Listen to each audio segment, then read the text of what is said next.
ভারতের পুশ ইনকে উস্কানি হিসেবে দেখছি না, স্বরাষ্ট্র উপদেষ্টা।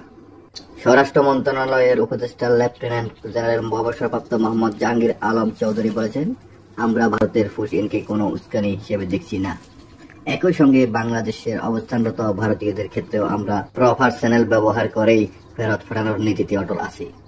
শনিবার 17 মে সকালে সাতক্ষীরার শ্যামনগর উপজেলার সুন্দরবনের দক্ষিণ পশ্চিমাঞ্চলে অবস্থিত বয়সিং ভাসমান বর্ডার অবজারভেশন পোস্ট বিইউপি উদ্বোধন শেষে সাংবাদিকদের তিনি এই কথা জানান।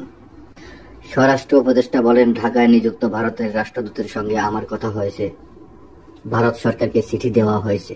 আমরা তাদের অনুরোধ করেছি পুশ ইনের পরিবর্তে যেন বাংলাদেশিদের যথাযথ কূটনৈতিক প্রক্রিয়ার মাধ্যমে ফেরত পাঠানো হয়। তিনি বলেন, ভারতে অবস্থানরত বাংলাদেশিদের পুশ ইন জোর করে সীমান্ত ফেরিয়ে বাংলাদেশে পাঠানো নয়, বরং কূটনৈতিক ও প্রপার চ্যানেলের মাধ্যমে ফেরত পাঠানোর আহ্বান জানিয়েছি।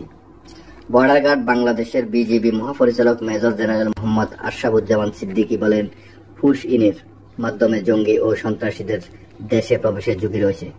আমরা আশাবাদী এসব অপতৎপরতা প্রতিরোধে আমরা সফল হব।